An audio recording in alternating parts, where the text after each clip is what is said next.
¿Por qué algunos van al infierno y otros no? ¿Es bíblica una iglesia profética que basa su doctrina en las profecías? ¿Podría yo bautizar a mi esposo? Ese es otro episodio de preguntas y respuestas.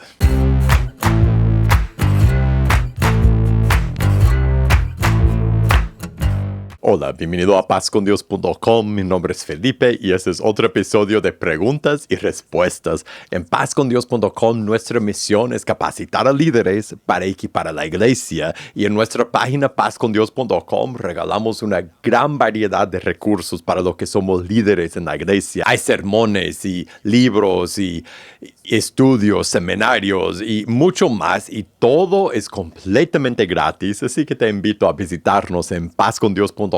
También a suscribirte a este canal para ver todos los videos que publicamos. Ahora, en este programa de preguntas y respuestas, yo contesto las preguntas que me envían, así que si tú tienes una pregunta de tema que sea, de tu vida, de la Biblia, de Dios, de la iglesia, de liderazgo, de tema que sea, envíame tu pregunta a preguntas@pazcondios.com o déjamela en un comentario abajo de este video para que podamos conversar de tu pregunta en un episodio en el futuro.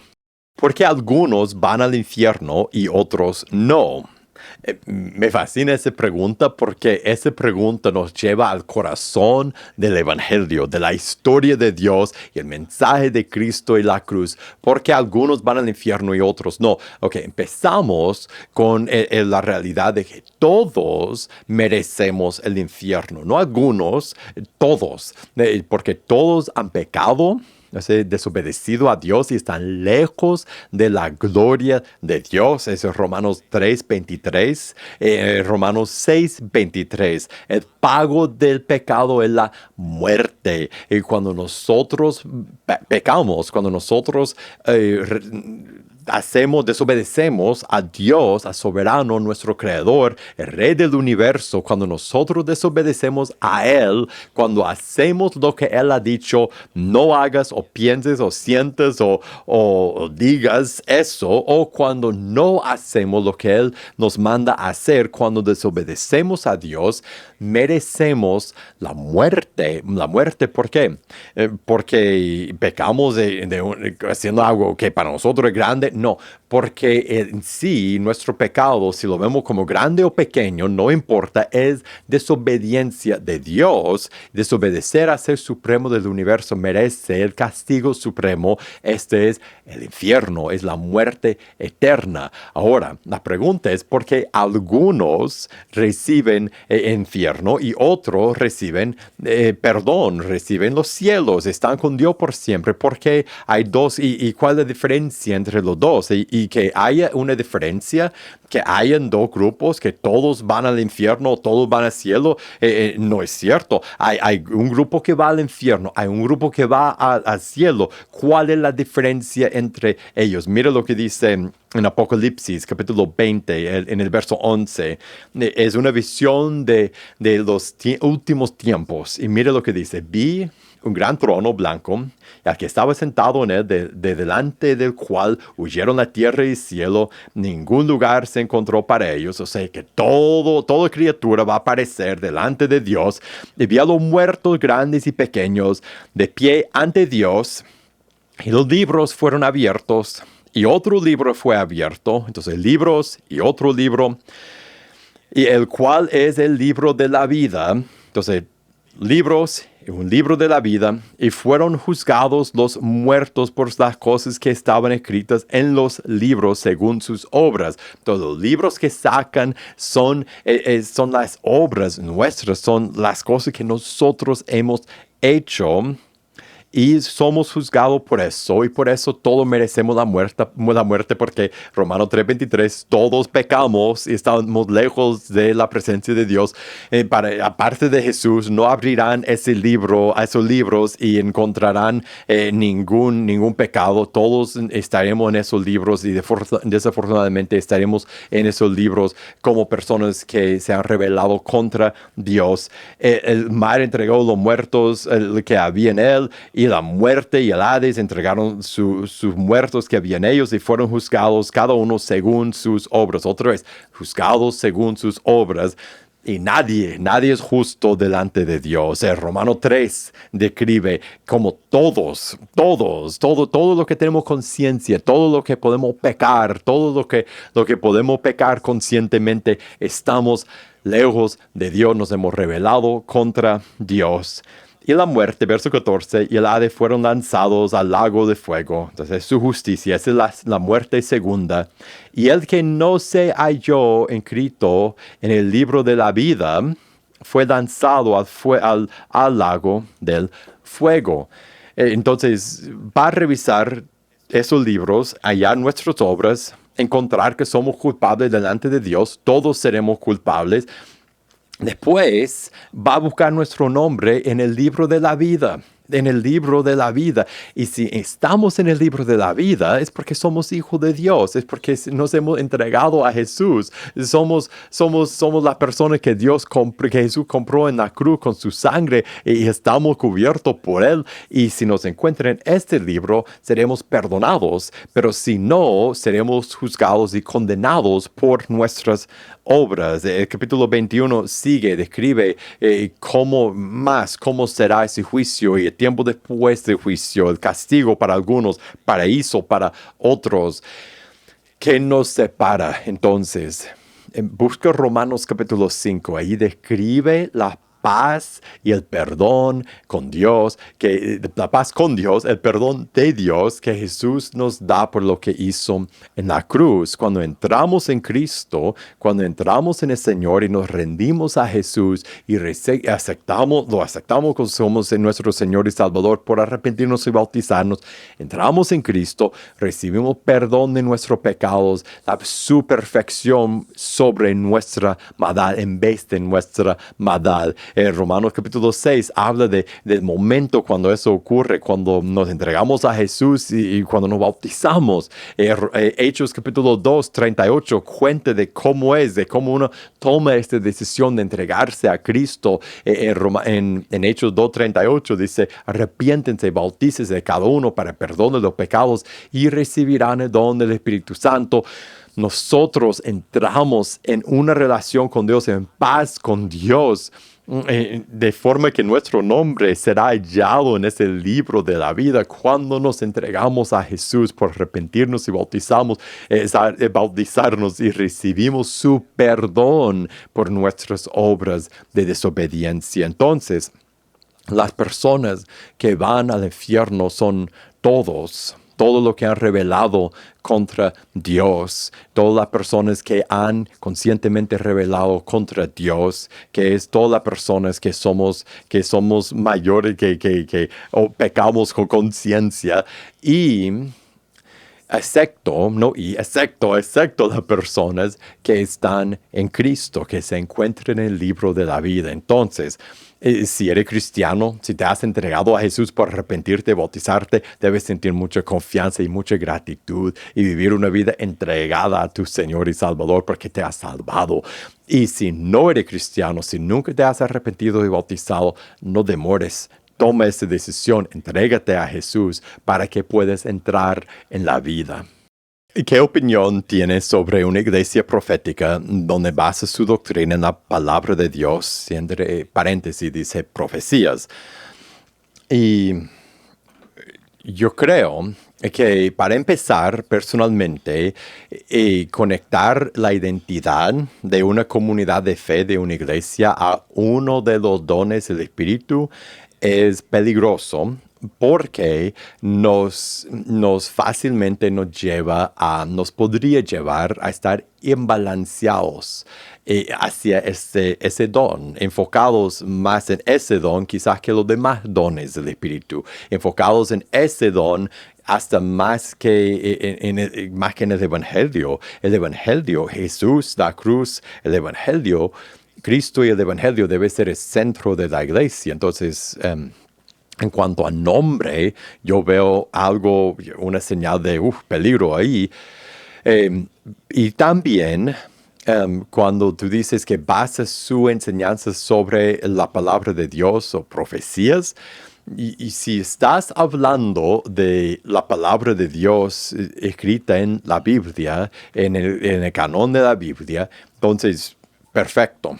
Cualquier iglesia que de verdad base su doctrina en lo que dice la palabra de Dios que encontramos en la Biblia, sola escritura, esa es una iglesia que tendrá doctrina sana. No las iglesias que dicen que basan su doctrina en lo que dice la Biblia, sino las iglesias que actualmente lo hacen, tendrán doctrina sana. Ahora, si tú dices palabra de Dios y la definición de palabra de Dios en ese contexto no es la Biblia, no es la escritura, sino es lo que las profecías que dan en la iglesia actualmente, yo diría, no, eso no es bíblico, no es bíblico. La misma palabra de Dios nos dice lo siguiente en cuanto a las profecías. Recuerda, la palabra profecía significa declarar la palabra o la mente de Dios, es declarar lo de Dios. La forma más grande que profetizamos es por proclamar lo que es la palabra de Dios con aplicación para el oyente. Muchas veces la profecía se manifiesta, el Espíritu Santo nos da profecía cuando estamos enseñando la palabra de Dios y Él nos da cómo aplicarlo o cómo enseñarlo, cómo proclamarlo de forma que Él quiere que la persona la escuchen. Eso viene del Espíritu Santo, esa profecía en la iglesia y yo creo en la profecía, es un don del Espíritu Santo, es algo que Dios nos da. En 1 de Tesalonicenses capítulo 5, verso 19, Él dice, no apaguen al Espíritu. Ok, un orden, no apaguen el espíritu, no menosprecien las profecías. ¿Será que Él escoge eso? Porque lo más fácil decir es rechazar lo que Dios nos está diciendo a través de su palabra por medio de otro hermano que nos está corrigiendo, exhortando con la palabra de Dios, proclamando la palabra de Dios. Entonces sí, hay que profetizar, hay que declarar la palabra de Dios con aplicación, hay que conectar eso con la vida de las personas. Ese es el trabajo de lo que predicamos, ese trabajo de cada cristiano cuando exhorta a los demás. Siempre debemos pedir que Dios nos dé profecía. 1 de Corintios capítulo 14, debemos pedir la profecía. Pero la definición de profecía bíblica no es solo, a veces Dios nos da conocimiento o palabras no conectadas directamente con su palabra, pero no van en contra de su palabra nunca. Y mi experiencia ha sido que la mayoría de las veces que el Espíritu Santo me ha dado guía y profecía, ha venido directamente de ese libro. Me ha dado el texto que debo explicar a la persona y la forma en explicarlo, la aplicación y la palabra que decir, que tal vez fueron más directas de lo que yo en mi naturaleza hubiera cogido. En nosotros, el Espíritu Santo sí nos da palabras, pero casi siempre viene con, es la espada del Espíritu, Efesios capítulo 6. Eso es lo que Él usa para cortar y entrar y para hacer guerra contra el enemigo, contra nuestra carne, contra Satanás. Es la espada del Espíritu. Por obvio que cuando Él nos da palabras, vendrán de aquí, vendrán de la palabra de Dios. La profecía bíblica es basada en la Biblia. Y después mira lo que dice. Examínenlo todo, retengan lo bueno. Entonces no apaguen el espíritu, no menosprecien la profecía, es una forma de apagar el espíritu, la voz del Espíritu Santo. Examínenlo todo. ¿Qué todo? Todo, es todo, pero en el contexto, las profecías, examina todo. ¿Eso qué significa? Que las profecías que el Espíritu Santo nos da no están al mismo nivel de autoridad, no son infalibles, no están al mismo nivel de eso. Toda persona, en otra palabra, otra forma de decirlo, es todo siervo de Dios que dice, yo creo que el Espíritu Santo está por su palabra diciendo eso y esa es la aplicación. Mire, no tiene la misma autoridad nuestra aplicación como esto, y todo lo que yo siento que el Espíritu Santo me está guiando a decir no siempre viene del Espíritu Santo. Por eso Pablo dice, examínenlo todo, retengan lo bueno. cómo examinamos las profecías, las enseñanzas, las proclamaciones del Evangelio cuando las personas leen la Biblia y la aplican a nuestra vida. ¿Cómo examinamos eso para poder retener lo que es correcto? Lo examinamos con la espada del Espíritu. Ese es el filtro. Todo lo que leemos, todo lo que escuchamos, debemos pasar por ese filtro, examinarlo todo. Y si algo es cierto según la palabra de Dios, lo retenemos. Y si no es, lo descartamos. Pero una iglesia que es basada sobre supuestas profecías de hombres, que tal vez tienen el Espíritu Santo, tal vez no, pero que está basada sobre eso y no explícitamente sobre el fundamento de la Escritura, de la palabra de Dios revelada en su palabra, en la Biblia, es una iglesia que tendrá muchos errores y donde entrará mucho pensamiento humano porque no está basada sobre la palabra de Dios. ¿Podría yo bautizar a mi esposo? Y la hermana cuenta, él aceptó a Cristo y por motivo de pandemia no lo ha podido hacer. Y la respuesta es sí, claro que sí, lo debe hacer. No tiene que ser solo pastores que lo hagan, no tiene que ser hombres o mujeres, puede ser cualquier creyente que bautice a otra persona.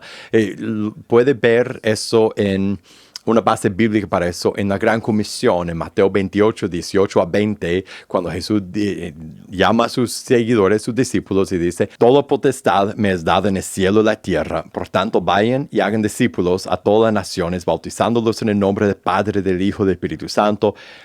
Y tú dices, ok, que esos eran los discípulos que tenían esa autoridad de bautizar, pero después mira lo que dice: enseñándoles que hagan todas las cosas que yo les he mandado. Eso es toda la cosa, es lo que acabo de mandar también. O sea que todos los discípulos deben hacer otros discípulos, deben bautizarlos. Ahora, lo que debes hacer con tu esposo es asegurarte que lo que él está haciendo cuando se bautiza, cuando tú lo bautizas, es tomar la decisión que Dios pide de él. Solo bautizarnos como un rito religioso no vale nada. Solo es un rito humano. El bautismo, 1 de Pedro 3:21, tiene significado cuando es parte de el clamor de nuestra conciencia a Dios, cuando estamos tomando una decisión de entregarnos a Cristo. El mismo Pedro que escribió 1 de Pedro 3:21 escribió dijo en Hechos 2:38, arrepiéntense y bautícese cada uno para perdón de los pecados y recibirá don del Espíritu Santo. Cuando tu esposo se bautice, debe estar consciente de la decisión que está tomando. Está decidiendo entregarse a Jesús para el resto de su vida. Debe estar consciente de que antes de ese momento no es salvo, no ha recibido perdón. Nosotros decimos a veces entregarse a Jesús y decimos eso, sin bautismo es solo el arrepentimiento. En Hechos 2:38, bien claro que sin el arrepentimiento y el bautismo no tienes perdón ni el Espíritu Santo. Entonces debe estar consciente de que si él ha expresado un deseo de seguir a Cristo, todavía no es cristiano, todavía no es salvo, no ha tomado su decisión de entregarse a Jesús y hasta que él tome esa decisión con su mente y su alma y su corazón, y que ese es el arrepentimiento, y lo sella por el bautismo, por ser sumergido en agua, no está tomando la decisión, pero cuando llega a este momento, nace de nuevo. Eso es lo increíble, es bautizado en Cristo. Puede ver Gálatas capítulo 3 y al principio de 4 que habla de eso. Puede ver Romanos 6 que habla de eso. Hechos 2:38 otra vez. Lo que te recomiendo que hagas si hay duda, para que él entienda la decisión que está tomando, puede buscar en pazcondios.com el estudio, el libro que regalamos ahí, se llama Quiero Paz con Dios. Si vas a la sección que dice libros y después buscas Quiero Paz con Dios, puedes descargar el libro y puedes gratuitamente, sin costo alguno, y puedes leerlo con tu esposo y hacer el estudio evangelístico con él. Si él ya entiende la decisión que está tomando, bautícelo. No hay que esperar, no hay que demorar. Y en términos técnicos, lo que debes hacer, y eso digo a todas las personas en nuestra comunidad que van a bautizar a alguien por primera vez, tienes que buscar un lugar donde tienes suficiente agua que tú puedes sumergirlo. Si vives cerca de un lago, del mar, perfecto. Si hay un río que es profundo, pero no peligroso, también busca un lugar donde se puede, que no es peligroso. Tal vez, a veces en la casa, la pila, la bañera, hay diferentes, con tal que tenga suficiente agua que tú lo puedes sumergir. Lo que yo siempre hago cuando voy a bautizar a alguien, pongo su mano en mi mano. Y si la persona está enfrente de mí, puede imaginar que su mano está encima de mi mano y yo pongo esa mano en su espalda y esa mano en su... Y antes de poner la mano en su cara, le digo, por tu decisión de fe, le doy una oportunidad de expresar por qué está tomando esa decisión y cuál es su confesión de fe, y qué significa Cristo para ellos y cuál es la decisión que está tomando en ese momento. Entonces lo dicen y yo digo, por tu confesión de fe, te bautizo en el nombre del Padre, del Hijo, del Espíritu Santo. Y después pongo mi mano con su mano adentro, encima de su cara. Ellos les digo, apriete su nariz para que no entre agua. Después deja que yo te empuje para atrás. No resistas. Yo miro que está totalmente sumergida la persona. Miro y después la levanto. Y así es como realices un bautismo. Cualquier pregunta, mándalo al canal, pero si Dios ha puesto en el corazón de tu esposo a hacer eso y quiere entregarse a Jesús por arrepentirse y bautizarse, hazlo, no demoren, no demoren. Muchísimas gracias por haber pasado ese tiempo conmigo. Gracias por las preguntas que siempre me envían. Si tú tienes una pregunta de tema que sea, envía tu pregunta a preguntas@pazcondios.com o déjame tu pregunta en un comentario abajo de este video. Y si te gustó este video, te voy a invitar a que lo compartas con otra persona para ver todos los videos que publicamos. Suscríbete a este canal y para recursos para tu vida y tu ministerio. Todo completamente gratis. Búscanos en pazcondios.com. Que Dios te bendiga y nos veremos la próxima.